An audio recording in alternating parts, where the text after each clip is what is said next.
আসসালামু আলাইকুম। আজকে আমার ক্যাপসিকাম গাছের একটা ভিডিও করতে এসেছি। তো আমার মোটামুটি ৪টা ক্যাপসিকাম গাছ এবং একটা তিন গাছ এই টবটায় বড় এই টবটা লাগানো আছে। আপনারা দেখছেন ক্যাপসিকাম এখানে ধরেছে। ইনফ্যাক্ট ক্যাপসিকামের অনেক ফুলও আসছে। আমার কিন্তু এটা থার্ড কি ফোর্থ লট। এর আগে প্রচুর ক্যাপসিকাম পেয়েছি। হ্যাঁ, এই গাছগুলো থেকে প্রচুর ক্যাপসিকাম পেয়েছে। এই যে এই গাছটা একটু মরার মতন হয়েছে মাকড়ের আক্রমণে।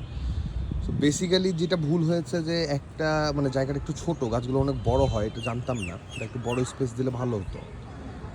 হ্যাঁ, অনেকগুলো গাছ লাগানো হয়েছে পাশাপাশি। আরেকটা হচ্ছে যে আমি নিম পাতা ডেইলি স্প্রে করি, কিন্তু ওটাতে কাজ হয় না। মাকড়ের জন্য স্পেশালাইজড কিছু ইউজ করতে হয় আর কি।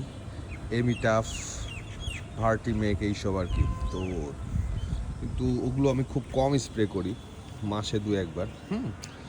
যেভাবে যাচ্ছে যাক, মোটামুটি ভালোই ক্যাপসিকাম কিন্তু হয়। হ্যাঁ, তো আমি আপডেট জানাতে থাকবো। গাছগুলো আসলে কত বড় হয় এটা দেখার ইচ্ছা।